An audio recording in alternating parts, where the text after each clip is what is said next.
evening, everyone, and welcome to our April 17th Bedford Board of Education School Board meeting. If we could have a roll call, please. Yes. Ms. Boynton? Here. Ms. Turner-Birch? Present. Mr. Akins? Here. Ms. Macklin? And Ms. Carter? Here. Thank you so much. Can we stand for the Pledge of Allegiance? I pledge allegiance To the flag of the United States of America, and to the republic for which it stands, one nation, under God, indivisible, with liberty and justice for all. Thank you so much. Good evening, everyone. I hope everyone is doing well and enjoying the warm weather. We want to go ahead and yes, please. Can you read it? Yes. Good evening, everyone. Visitors are always welcome at our board meetings. If you wish to address the board, please complete the form provided upon arrival at the meeting and give it to the treasurer. Or presentations are limited to 3 minutes each so that the meeting may proceed uninterrupted. Please silence all electronic devices. Thank you. Thank you so much. All righty. Cool. All right, so next is our one plan goals, 2.01, acknowledgement of goals. Please read those at your leisure. We are now going to move on to 3.01, which is our audience of participation. Do we have any green cards? I did not receive any cards. All righty. Thank you. All right, we are now going to move on to our awards, presentations, and communications.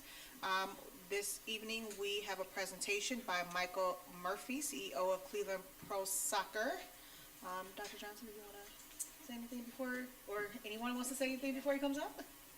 So we've met a couple times now with Mr. Murphy, and it's an exciting project that he has been gracious enough to come here tonight to kind of address the board and kind of update us about the project. So with that.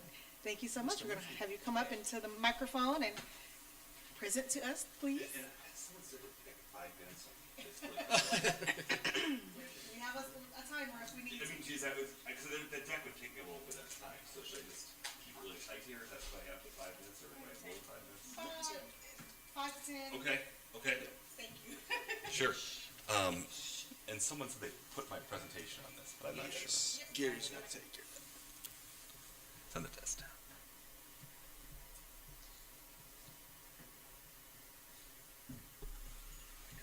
Oh, sorry.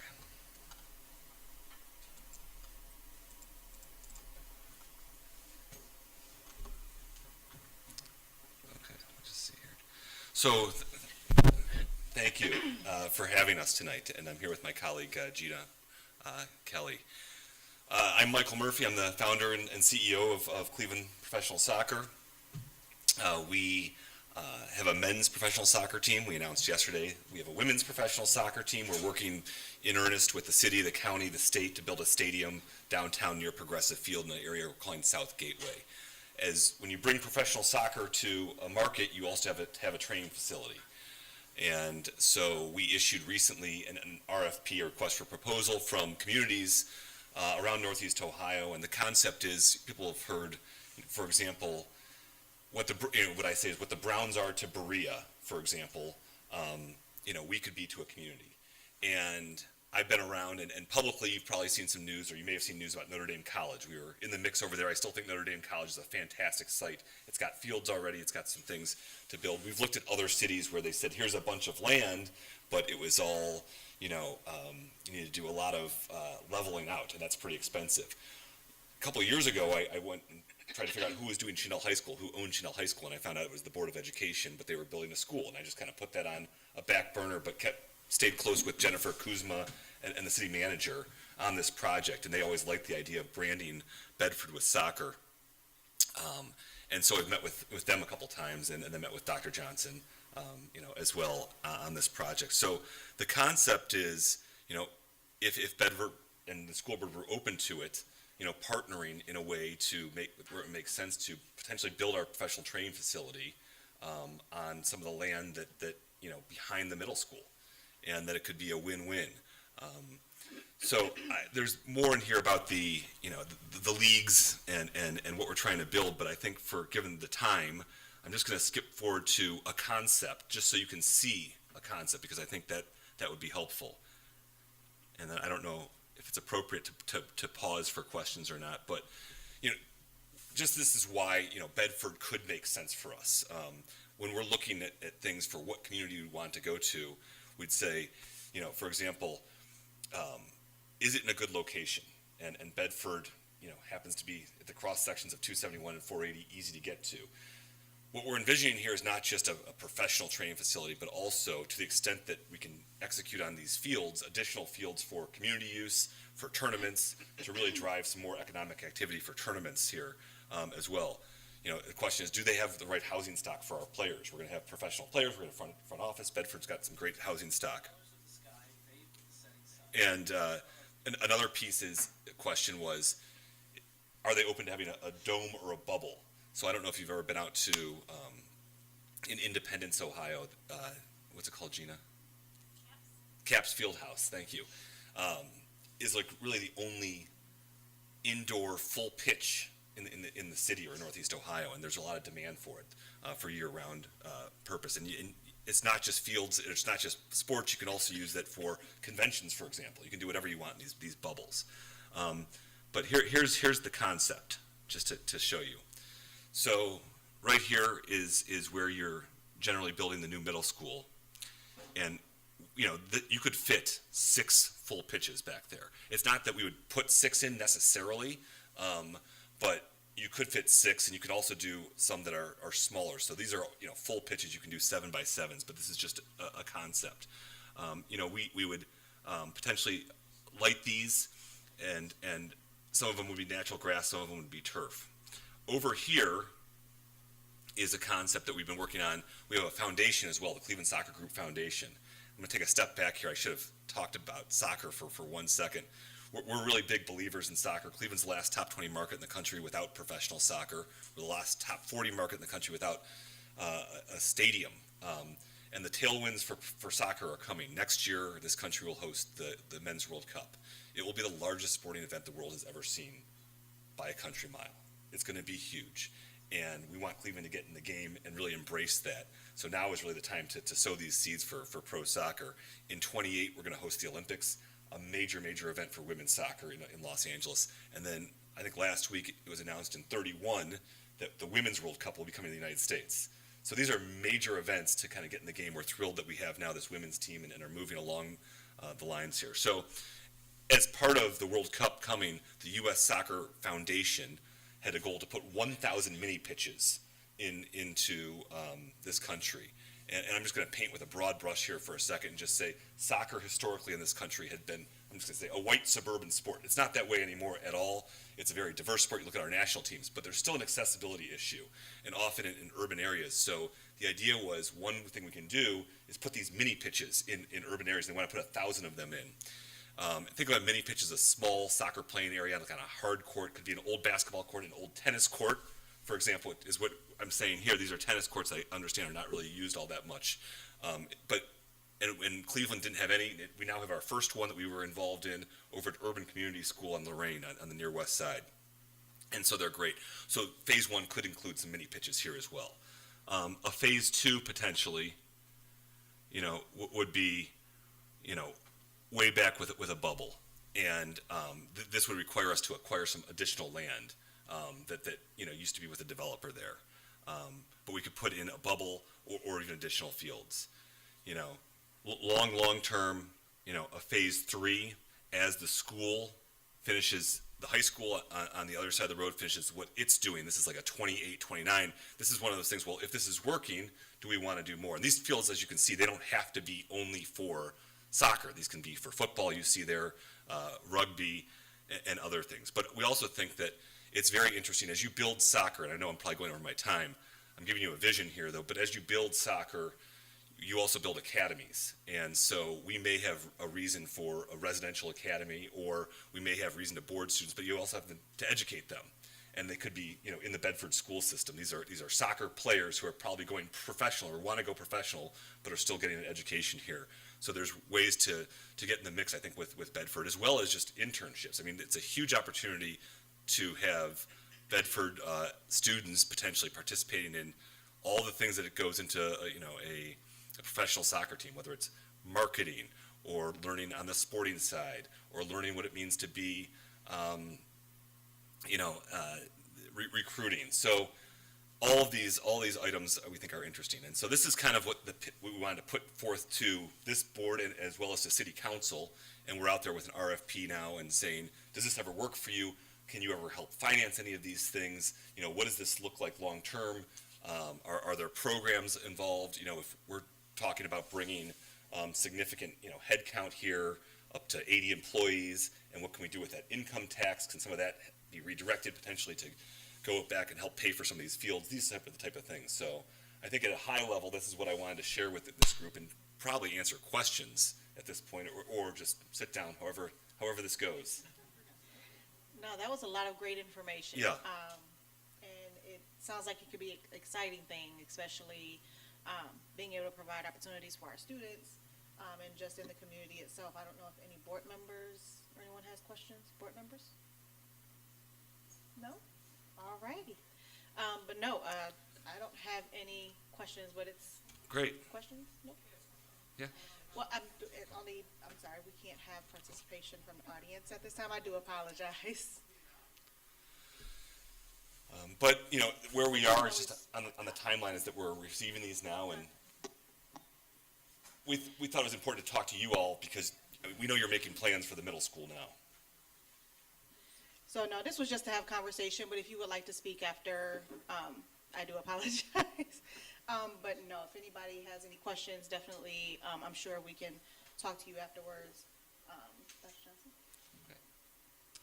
No, I didn't have a question. I just wanted to also thank you. I know that you've been trying to collaborate and have conversations with Bedford City Schools for quite some time. I just appreciate your patience and kind of rolling back around and just continuing these conversations about how we can move the community forward and provide other opportunities beyond our traditional basketball, football, things of that nature to our students that they might not even be thinking about, as well as beyond that, just having those conversations about partnerships, which I know we as Bedford, with our career tech programs, have talked about, even with our sports medicine programs and things of that nature. So I just want to thank you for your time, as well as the city of Bedford, of always thinking about us as they're moving forward. Thanks, Dr. Johnson. I just have one question, because you did not go over the entire, Deck. can we have a copy of it? I think that helps us with questions. Yes, Because I would want yes. to know what that means, what we're doing, what it looks like. So if we could have Absolutely, copy of that. absolutely. No Thank you. problem. And thanks again for coming on. Okay. Thanks, everybody. Again, thank you so much. And again, it was a great way to just bring that to our attention. And again, if anyone has questions that are here and would like to ask him, definitely do so. Yeah, if you could send that presentation, that'd be great. And then that way, if we have any questions, we can always reach out also. All right. Oh, yeah, you don't, and if you want to stay for the whole board meeting, you sure? If you don't have to, you want to hear what we're doing great here, please do. Hey, and you stayed under minutes, so I appreciate that. All right, moving on in our agenda, we're moving on to approval of minutes. We have minutes from April 3rd, 2025 work session. Can I have a motion? So moved. Second. It has been motioned by Mrs. Boynton and second by Mrs. Macklin that we approve the minutes from April 3rd, 2025 work session. Any questions or comments about this? None? Roll call, please. Yes. Ms. Boynton, Yes. Ms. Macklin, Yes. Ms. Turner Birch, Yes. Mr. Akins, Yes. Ms. Carter. Yes. Motion passes 5-0. Thank you, board. Moving on to our consent agenda, 6.01. Can I have a motion? Motion to approve the consent agenda as presented. Second. Thank you. I have a motion by Mrs. Boynton, second by Mrs. Macklin, that we approve the consent agenda as presented. Are there any questions in regards to the consent agenda, or do you want to give any explanations? Any questions? No? All right, roll call, please. Yes. Ms. Boynton, Yes. Ms. Macklin, Yes. Ms. Turner Birch, Yes. Mr. Akins, Abstain. and Ms. Carter. Yes, passes 4-1. Thank you, board. All right, we're moving on to the superintendent's report. I'll pass it over to Dr. Johnson. Good evening, Board President again, Vice President, Board members. This evening I have 5 recommendations. Under 7.01, I ask of your approval of the Scholastic Pre-K curriculum On Your Way. That will be paid through the UPK grant and general funds for Central. Under 7.02, I ask for your approval of Power School contract to renew Naviance. We use that at the middle school and the high school. Under 7.03, I ask of your approval of the following contracts. One for the food service program, and the other one is for our E-rating for our technology. Under 7.04, I ask of your approval of authorizing a guaranteed maximum price amendment for the early site work. And under 7.05, I ask of your request of the following use of facilities for the class reunion for the class of 2005. Alrighty, thank you. Did we want to have, I see there was something from Mrs. Black under, Yes, there are a couple of things. I didn't know if you first, Mrs. Black, if there's anything that you wanted to talk about in terms of the Scholastic Pre-K curriculum On Your Way.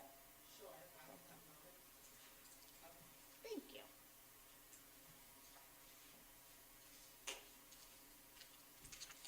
Good evening, everyone. Good evening. Dr. Johnson, Board President, Board members, and our Treasurer. Carrie, could you possibly pull up the attachment? It should be one there. Right there, Let's see. right down below. He didn't put that. No, that's the facilities one. It would be under the pre-K On Your Way. If not, I'll just speak. You should have had something attached. 7.01. Yeah, go up one. There we go. And it should be with the last one. They're both the same. So there's one No, more. that's not it. I'm sorry. It's It the should third say one presentation. Oh, you have an actual presentation? Yes, it's not a slideshow, it's just a sheet so that you guys can have a point of reference. There it is. Okay. All right, so I just wanted to introduce our new curriculum that if you all should vote on it, that we were going to go with today. And if you have any questions, please follow up with me. So I wanted to go over our process. So what we did is we reviewed the board policy first. We had to select the curriculum from the Department of Education and the workforce list of core curriculum and instructional material. We reviewed 4 curriculums. I will send you over to where it says reviews under the purple. So we reviewed Frog Street, Creative Curriculum, Scholastic, Pre-K On My Way. And then we also took a deeper dive into the curriculum that we are currently using, which is, we call it AEPS3. That stands for Assessment and Evaluation and Programming for Children and Infants. And so after reviewing those, we completed a rubric. So in order to get on the Department of Education's and workforce list of core curriculums, you have to meet 2 criteria. Those qualifications are high-quality instructional materials, as well as aligned to the science of reading. So some of the highlights for Pre-K On Your Way that the staff really loved was it's comprehensive, which means that it has writing, math, science, social studies, with a heavy emphasis on literacy. And that leads us into the science of reading. We're looking at phonemic awareness, phonics, vocabulary, and comprehension. It's for all learners, so it breaks down, it has different parts for 3-year-olds, 4-year-olds, 5-year-olds, multilingual students, and also students with disabilities. It comes with a ton of materials and resources, both for the teachers and the students. It has a wonderful family component, so everything that they're learning at school, they can also replicate at homes, the same songs, the poems, and they even have an online book display for the children to click on and read along. Also, it comes with assessments, so the teachers can monitor their instruction and also progress monitor. So once we adopt the curriculum, there's also some opportunities for professional development. Those are, the first one would be an in-person 3.5-hour training, grade level planning, and coaching sessions will also be available. But it comes with an amazing implementation workbook, so you can kind of learn at your own pace. So we would like, if we can, I didn't talk a lot about the rubric. So one of the things that we looked at, just in case you guys are wanting to see the rubric, Frog Street came out higher on our rubric, but when we referred back to the board policy, we realized that Scholastic and Frog Street can offer the same things. Scholastic is more affordable. And so we went with that one because that's one of the requirements for our board policy to take into consideration. So we believe that we can get the same, and each teacher had an opportunity to rate these things. And also for the PD sessions, the paraprofessionals will be involved in them too, because they are teachers in the classroom as well. And so we allotted for enough space for that professional development that we want everyone who touches a preschool child to receive professional development in this area. And that's all I have for you this evening. Any questions? Are there any questions for her at this time? You go first. Well, I just had a question. Do you know of any districts that are currently using this Scholastic so that we can kind of see it in practice? Sure, we can use, and actually I have a meeting with one of them because I wanted to review their scope and sequence. So right now Euclid is using it. You have some Cleveland schools that are using it, and those are the ones that I'm pretty close with through the ESC, through our first ring. You have many districts that are using creative curriculum, but what I found out is that they like to use creative curriculum because they don't have to necessarily, it's kind of like open to autonomy, and it's not always structured, and they like the unstructured. Our staff at Bedford City Schools, they wanted more structure, more scope and sequence, and they wanted the resources that went along with that. They had done something like a creative curriculum when they were doing AEPS. So I am meeting with the preschool coordinator in Euclid, just to find out, okay, so what are the trades of this, what are the tips and tricks, especially as it relates to scope and sequence. They said they love it. So I had two things. One was to see what other areas may also be offering, but with that, you said some Cleveland schools, and I know there's a variance of early learning in Cleveland. Some are inclusion schools, and some may not be specific inclusion. Do you know if of the schools in CMSD that this curriculum works well where they offer inclusion? Because I know we have more of a diverse district where inclusion is necessary. So I just want to make sure that this curriculum also encompasses that inclusion aspect. Well, that was one of my major questions for them. And so I don't know how Cleveland is utilizing it, but that's why I brought my team to kind of look and say, well, do you see this as something fitting for your classroom environment? Mm-hmm. How will you all use this? And so the part that I wanted to go over, I have some more materials, but as far as for students with special needs, they really hone in on language. I just lost my train of thought.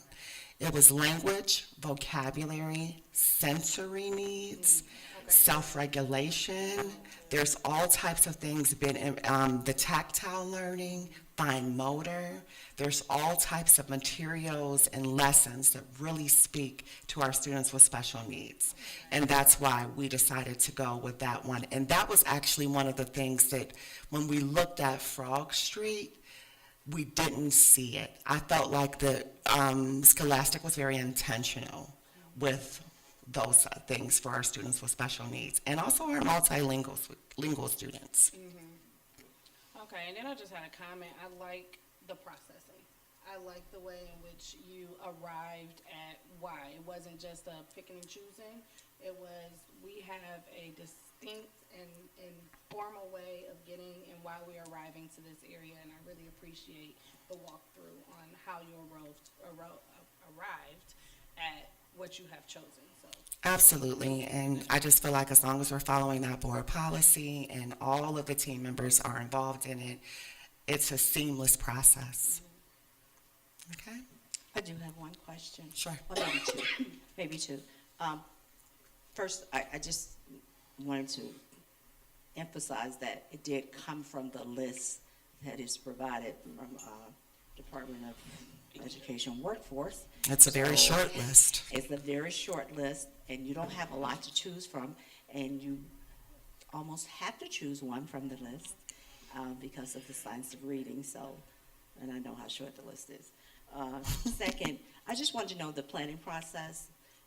I'm familiar with the planning process. Did you include a parent in that? I was just curious. So That.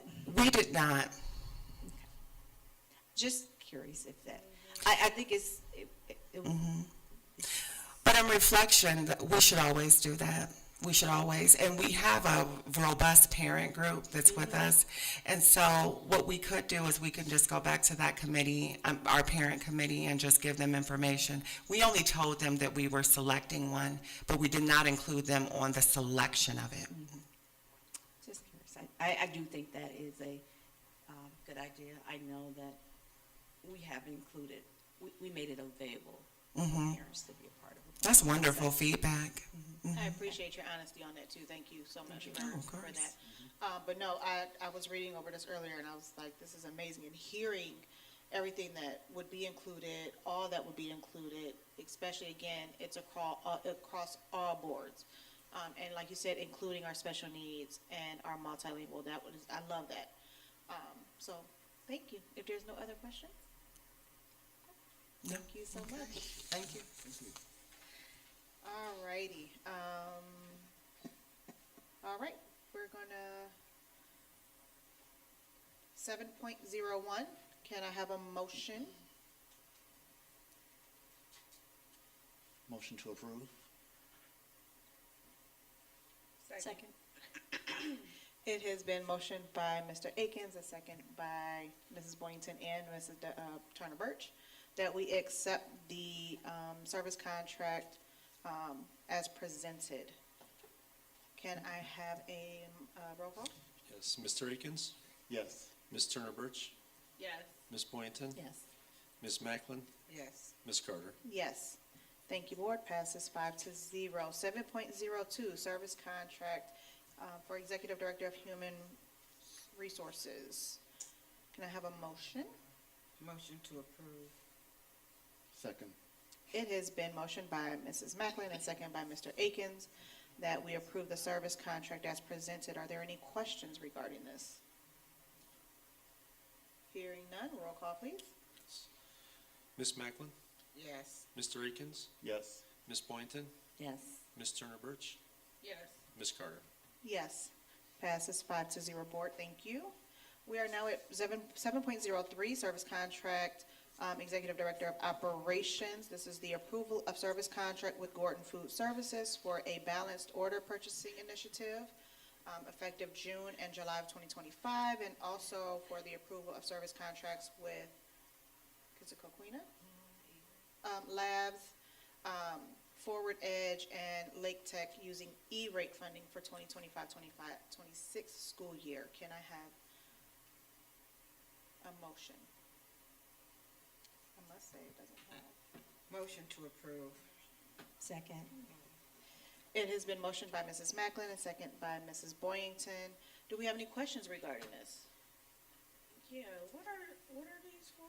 Is this all in broadband services or what is this? Antoine, if you're able to come up and give some explanation, I appreciate it. Thank you so much. You get to speak. Let me get back here. Good evening, members of the board, board president, Dr. Johnson, Mr. Taylor. How are y'all doing this evening? Good. So just a little information about what E-rate funding is and how we benefit from it. So E-rate funding is government-funded money, essentially, we get due to our national, our national lunch program. So we get about an 80% discount just because of our standing with the national lunch program. We're using it this year to help pay for licenses for APs, so that is all the devices around buildings that you see that help push out Wi-Fi to our students' classrooms to have stronger signal. We're using some of the money for licensing for our firewalls, for internet safety, things along that. I know we got some batteries on there for our servers. It's just for purchases along those lines. Thank you so much. Any additional questions? All right, I think you're good. Thank you so much. All righty. Roll call? Yes. Ms. Macklin? Yes. Ms. Boynton? Yes. Ms. Turner Birch? Yes. Mr. Akins? Yes. Ms. Carter? Yes, passes 5-0. Thank you, board. We are now on to 7.04. This is an approval of resolution authorizing a guaranteed maximum price admitted for early site work at the middle school. Can I have a motion? Motion to approve. Second. It's been motioned by Mrs. Boynton, second by Mrs. Macklin, that we approve the resolution as presented. And we're going to have Ted come up and give some background. Thank you very much. So I'll give you a brief overview of what this is. I'm very excited because this is the first board approval of a document that will have real work happening on our new middle school. And so with me here tonight is Chris Montgomery. He's leading our project for Panzica Construction, our construction manager. This is just for the site work to prepare for the building of the building. So they'll be doing a lot of digging, moving a lot of earth, getting all the utilities moved over in so that when they start building the building, they can hook everything up. This is a contract not to exceed $2.5 million, which is less than we initially thought. It will most likely be significantly less than that. There is about $250,000 in there for in case the soils are bad. We don't know for sure, and so that's there. If all the soils were bad, then that amount would cover that. And there's a little bit extra in there just in case there would be a change order, though we don't anticipate it on this site. So, of course, change orders are often unanticipated. So in any case, I'm going to turn it over to Chris to give you any detailed information you want if you have any questions.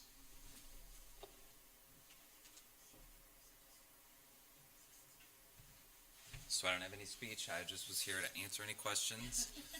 I think Ted did a really good job of kind of what this is for. We do plan to, assuming we get approval, start at that early May. I know we have the groundbreaking kind of on the schedule as well, so that is the plan. And then we also have, kind of just looking ahead, we have the full drawings coming at the start of May. So we'll actually be putting those out to bid and coming to, say, kind of mid to late June with the kind of the full GMP for the middle school. And we're actually in the process right now of doing the early site package for the K through 2 school. So about a month from now, kind of the same time frame, we'll be here probably in about a month for the K through 2 and looking ahead to that. The K through 2 would probably start right as school ends. Obviously a lot busier site there, so we're trying to kind of sequence that to be when school's out, get those first work done there. But as Ted said, we're looking really good with where we're at with kind of the budget of staying within where we were expecting. And obviously the main one that we come to with the full building will be the bigger part of it and the majority of it. But this gets us started. Perfect. Questions? So I had a question. I know you said something about soil work, but I thought soil work was done over the summer. So what is this soils? There may have been some soil testing and things that were Yeah. done over the summer, but this is the actual digging and making room for the foundations, for all the Gotcha. utility lines to come in, Okay. for electrical and plumbing and all that stuff. So that's the soil work last summer, that took the test, and then that is actually where Tad said that $250,000 allowance was. There was a few pockets within those tests that showed bad soil that might have to be removed. So we took and we put allowances that if those bad pockets were in kind of the entire building pad or an entire road area and had to be removed, that would be what that allowance would be used for. But if it's only in small areas, that's what we do. Unfortunately, when you do those soil tests, you can't find everything in the ground. Sometimes you just find a couple bad pockets, and then other times all of them can be good, and then there's still some that are bad. So that's why we always recommend still having some kind of allowance, because we always find that there's something in the ground that you're not prepared for. Years ago, people buried all sorts of things. Are any additional questions? None at this time? Thank you so much. All right, can we have roll call? Yes. Ms. Boynton, Yes. Ms. Macklin, Yes. Ms. Turner Birch, Yes. Mr. Akins, Yes. Ms. Carter. Yes, passes 5-0. Thank you, board. 7.05, requesting the use of school facilities for Bedford class of 2005. So Sheesh. moved. Okay. It has been moved by Mrs. Turner Birch and seconded by Mrs. Macklin. Any questions? Hearing none, can I have roll call? Ms. Turner Birch, Yes. Ms. Macklin, Yes. Ms. Boynton, Yes. Mr. Akins, Yes. Ms. Carter. Yes, passes 5-0. Thank you. All right. We're gonna go ahead and move to 8.01, Treasurer's Report. Thank you, Madam President, board members, Dr. Johnson. Tonight, I have my monthly report to present to the board.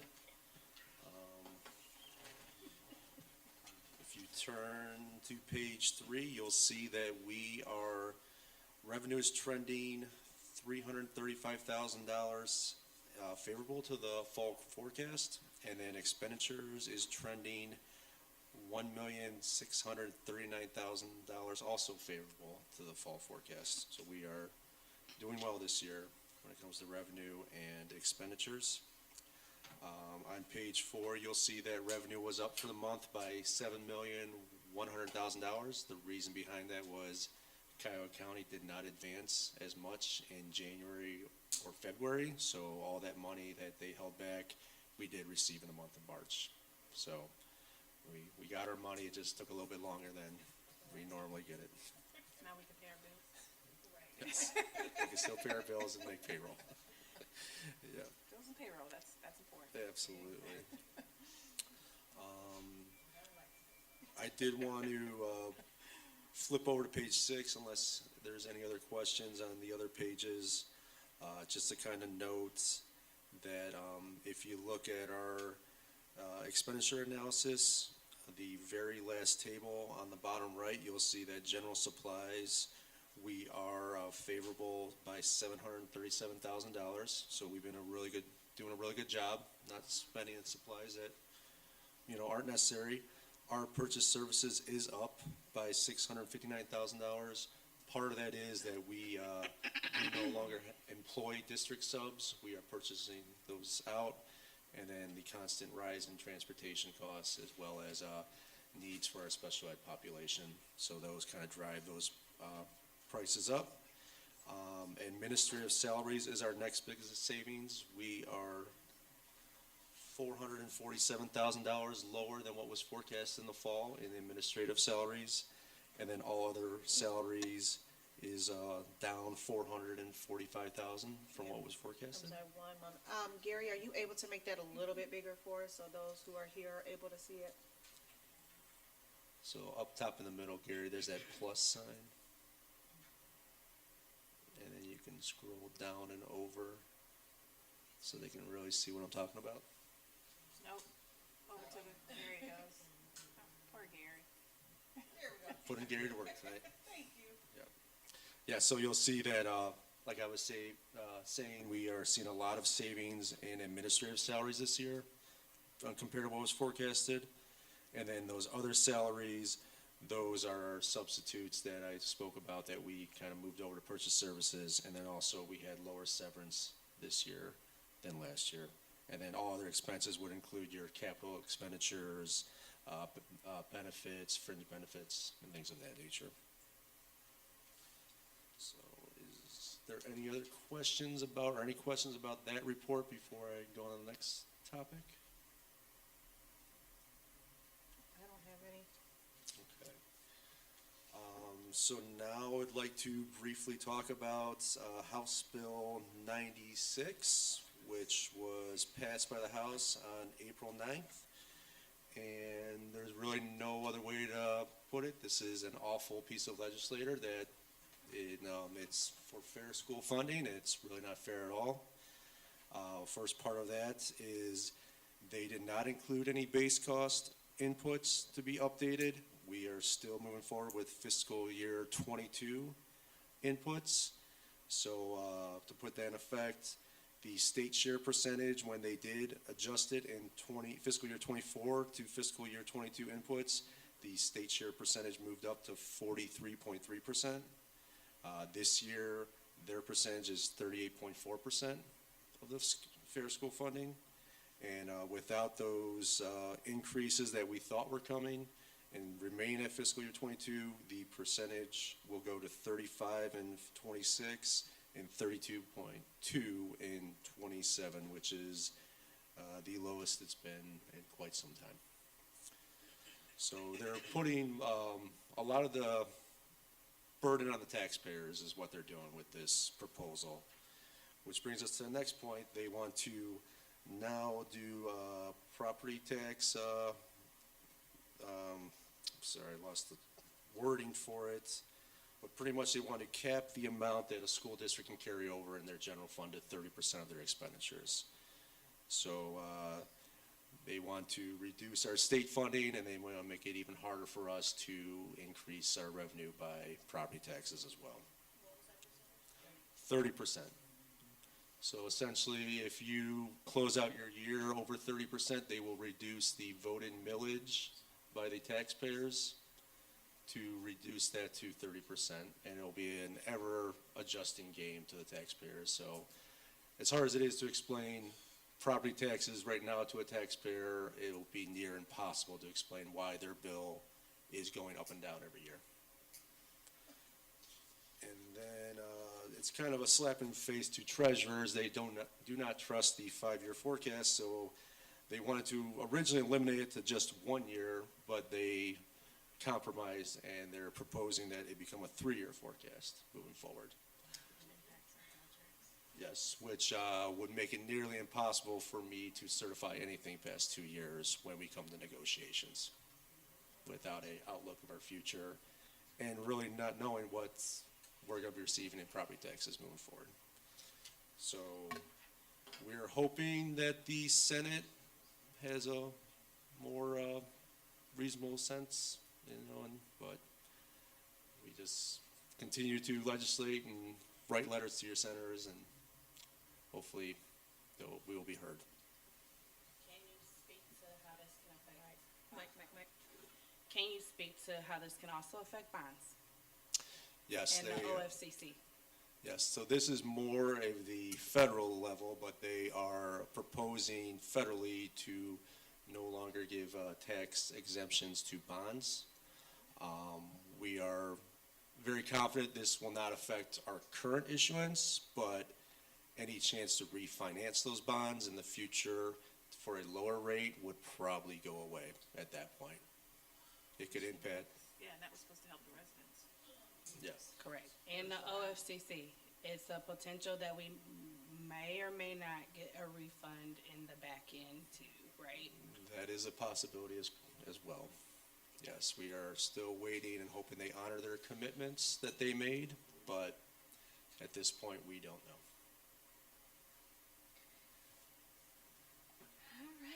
other comments towards that? That just gave me a whole bunch more anxiety than I already had.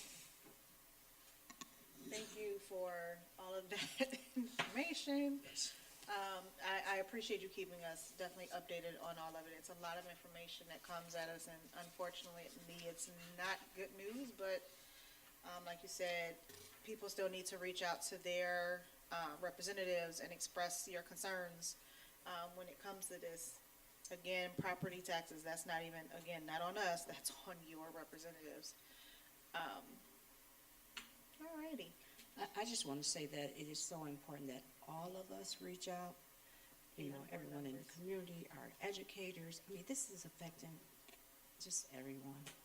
It's just affecting everyone, and it's has such a negative impact on the services we will be able to provide for our children. And this is just crazy. But we have to reach out. We have to reach out. We have to make those phone calls. We got to put that pressure and stress on these folks and explain why we don't want this. I mean, it's not just a Bedford Board of Education thing, you know, it's all of us. People just got to start calling. That's what we have to do. Write letters, show them we don't want this, because it is going to impact everyone, not just one group of people, everyone. So, Well, I was going please to pass mention it along. it during our new business, but since we're in the vein of it, I wanted to mention us tonight. I was a part of the Ohio School Board Alliance conversation, and we were talking about funding. So I did talk to Taylor because I knew he was going to speak on a lot of this. And legislation-wise, what we can do as a board is we can draft a resolution in support of fair funding and against what the House is doing right now. And I say if we can do that, let's put that together. If that's something you would like me to kind of work with and do it, and I can work with Taylor. Absolutely. Let's draft a piece of legislation, information, resolution for us here to say that we stand on supporting our schools and fair funding with what's important just to stay in our schools, because otherwise it's just going to tear us apart. And our taxpayers aren't going to want to just only support the schools off of their dime when we know constitutionally in Ohio it is not legal. It is unconstitutional. But yet our state legislators, who are supposed to be bound by the Constitution of the state of Ohio, are doing just the opposite. And these are individuals that we have voted, or some have voted, to be there, and they are representing all of us.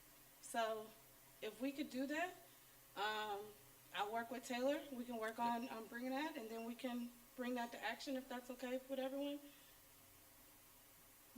Absolutely. Thank you. All right. Anyone else? I just wanted to piggyback on what Ms. Boynton stated. We definitely have to contact our representatives, need to let them know exactly how we feel as residents, as taxpayers. Even going down and talking to them in person. Just recently, we've had members of our staff went down to lobby in Columbus, and that was powerful to just have people right in their face to kind of let them know this is not fair, this is not just to do this, and if we just keep keep silence, they're going to just keep running forward and doing this. So we have to speak up. And again, to piggyback on both of you, when I would go to some of the meetings with OSBA or ESC, they want to hear from us as board members and school teachers and administration, because they hear from the community, but we that are in the thick of it, they want to hear from us. And so it's important that we, as members of the board, teachers, admins, we're reaching out also. And like you said, show your face. Go get right in their face, because they have the opportunity not to pick up the phone. They have the opportunity not to read their email if they want to. But if you're in their face, they have to see you. They have to talk to you. And a lot of times they say, don't just have a general letter that you fill out, put your name on, and send. They want to hear personal responses. Yes. as to how it's going to affect you, whether it's your special needs children, your children getting ready to go off to college, your children coming into the district, whatever the case may be, whatever it may be, however it's going to affect you personally, directly, definitely reach out and express your concerns. That's all we can do. If we don't say anything, they're going to keep doing what they want to do. Exactly. Closed mouths don't get fed, exactly. Anything else we are moving on to section 9, old business, new business. I just want to say I went to the Foundation Teacher Scholarship Reception yesterday, and it was great to hear what a lot of our teachers are doing here in the district. And I heard one of our teachers say that they had a contest going on students who were not late for class, tardy, or any write-ups. And I must say, at the high school, I heard over half of our students were able to get pizza and ice cream out of it. Of course, feeding our children, that's what they love. But it was really good to hear that, only around maybe 200, less than 200 students were not a part of that. But the fact that our teachers are doing everything that they can to keep our students going to class every day, getting in there on time, and our students are working hard towards that. I love to hear those initiatives and just the different, I know that there was one teacher that said she has a bird feeder outside of her window in her classroom, and the kids are excited about seeing the birds come and see them feeding on the food, and they're learning about the different birds. We have some very talented students in our district. We have students that are doing silk scarves. There's one young lady who crocheted a whole dress. And they're talking about how these students are walking around in the hallways and crocheting and bumping into people or at lunch, and that's what they're focusing on. So I'm loving to hear the different initiatives that our teachers are taking to do different things with our students and get them active and mind set on something else. So, and even the teachers are learning some things from the students. So I'm excited to hear that. I just want to say I also attended that affair, and to thanks again to the Beverett Foundation for the support that you're giving to, of course, to our students, but our teachers, and they're implementing those great activities and sessions that they have based on some of the funds that you are granting them. So we appreciate you. Thank you. Don't forget, Special Olympics is April 27th coming up. We've got the Distinguished Hall of Fame, which is on May 10th. We also have our groundbreaking ceremony, which is right before that. I actually have it here in front of me, so I can give you the exact time. 10:30 on May 10th. So community members, alumni, everybody come and celebrate the groundbreaking ceremony with us at 10:30. We'll be across the street. Well, oh yes, state of the schools. I'm sorry. I was just going to say that. Go ahead. It's okay. Oh, I was going to say state of school is Thank you. April 23rd at 6 o'clock. All these smiling faces here will be there. Right. We'll hear from Dr. Johnson and our treasurer, Taylor, and our director. So come out and hear what our school is doing and where we are. I'm looking forward to that. It's just such a tough year. It's a tough year, and it's a lot of tougher days ahead. So I think everyone should come out and find out what's going on with the Bedford City School District. So I'm looking forward to hearing that and seeing everyone there. I hope our community members come out because it's so important. We as a board try to have community engagements to keep you updated for the people that are not listening in on our board meetings or not attending our board meetings. This is another opportunity that you can get some updated information about the Bedford City School District. So we hope to see all of you there.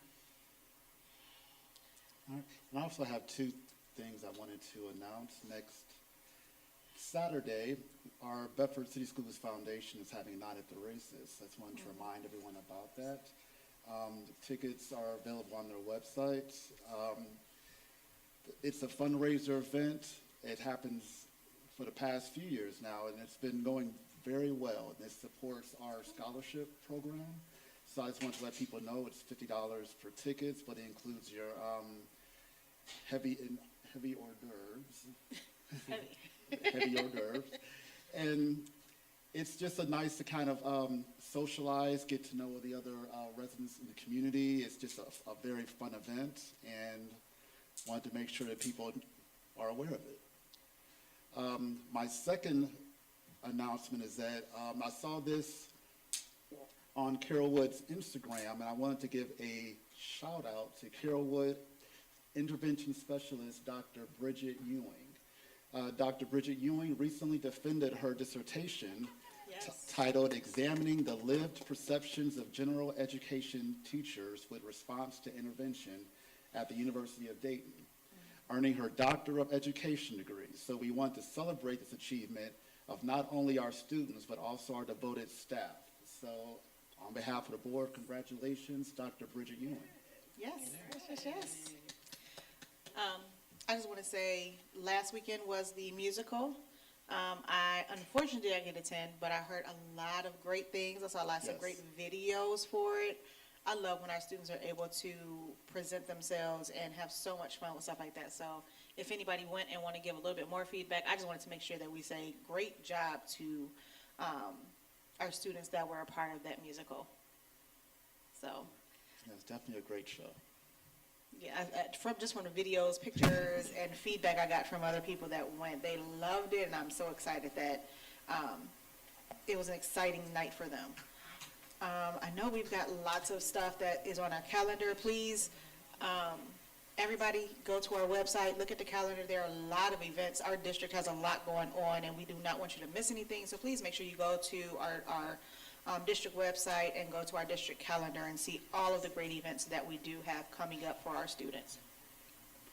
I had just a couple things. One, I did attend Heskett's SEL night last night at our last board meeting. I couldn't remember the date, so I didn't say it, but last night, and it was so cute.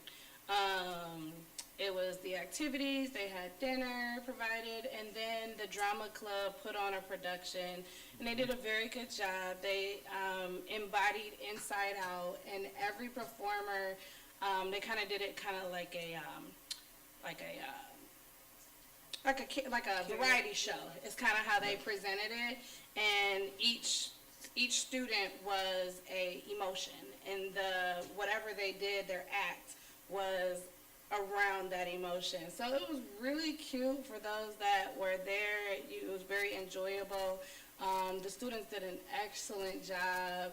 And it was just a very nice time last night. So I want to give kudos to Mr. Z, as he's the one who leads the drama club, and they have worked really hard on and the singers, they did really, really good singing last night. I did have on to talk about for legislation aspects, so please contact your legislators. It doesn't matter what party you're a part of, they still have to represent us all.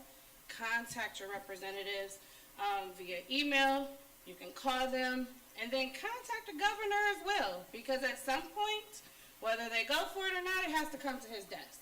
So making sure that he understands what's best for the state of our schools and what's best for the state of our students as well, because he represents and serves us as well.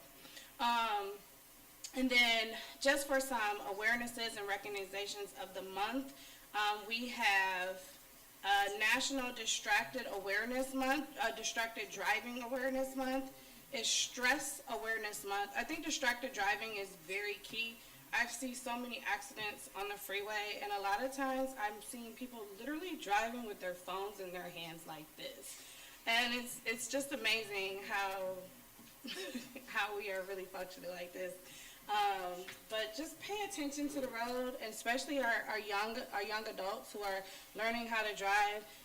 Prom is coming up. I remember back in the day they used to put the cars on the lawn. That was just for drunk driving, but I think it needs to not just be for alcohol, because this is Alcohol Awareness Month as well, but it needs to be for phones, because that last text, could be your last one, seriously. So just put the phones down until we can stop. Stress Awareness Month, I did state, as well as today. This week has been Black Maternal Health Week, and so today is the last day of that. So I just wanted to give recognition to Black Maternal Health Week. And then the last announcement I have was for, actually I did have another one.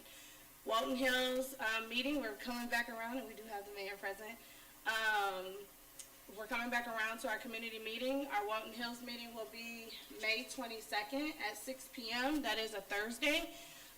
We will be talking about the new schools, as well as, I believe Taylor will be present as well to talk about the state of our school finances. Also, so it'll be exciting. We did just hear we'll be groundbreaking, so we'll have some information to discuss about where we are with building those new schools. And in light with that, I wanted us to, as a board, also have a conversation, whether we have that conversation now or not. I just wanted to put out my thought process around the track. And however we have that conversation, because I think it's important that our community does have access to the track. Yes. However we can create that access, I think we need to have that. I understand that Heskett is an option. However, we are breaking ground for new schools. If that's the place for PK through 2, how is Heskett going to be an option for anybody to walk if we're about to build a school on there?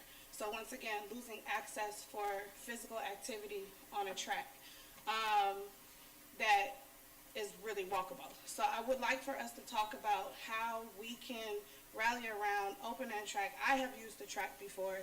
I know it was only closed down for a incident, one incident or occurrence, and why it was closed. But I think we need to have that conversation on how we can get that track back open for our community, and for our community to have access to that. So, and that's all I have.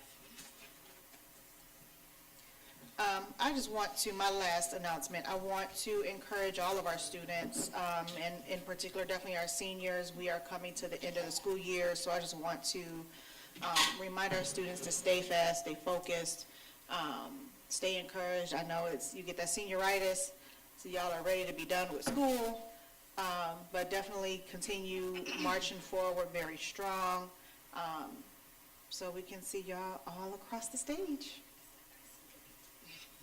Anyone else? One more thing. I know we all saw on the news about what's happening at Florida State University. Yes. Earlier today. It was a mass shooting incident. I bring that up because when our graduates leave us, they're going across the country to different schools. We need to stay in touch and follow up with them. If we know students or friends of students that may have attended Florida State right now, contact them, make sure that they're okay, just check on them. Because once they leave Bedford City Schools, they're still a Bearcat. So we can still reach out to them. So I just wanted to kind of put that out there so that I know that the next couple of weeks we're going to have some college decision dates coming up at the high school.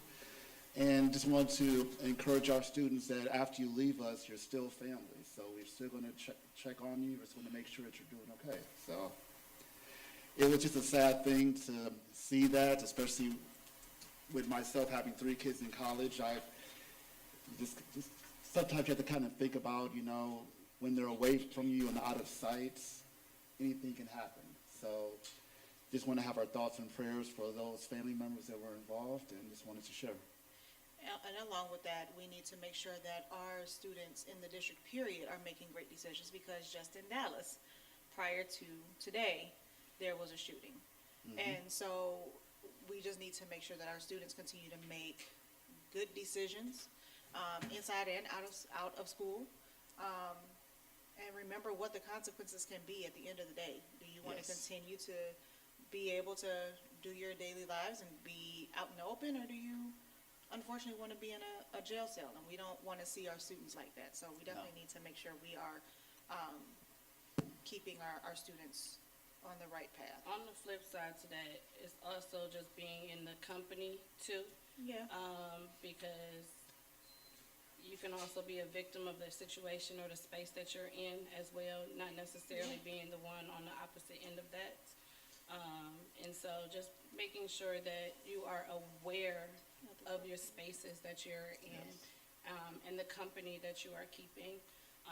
That special awareness, I feel like our students, when you talk about distracted driving, sometimes our kids are distracted and aren't paying attention around to the spaces around them. So I just would like them to just be more aware, and intentional, with who they're with and the spaces that they're in too. Thank you. All right, so we're gonna go ahead and move on to our executive session. Can I have a motion?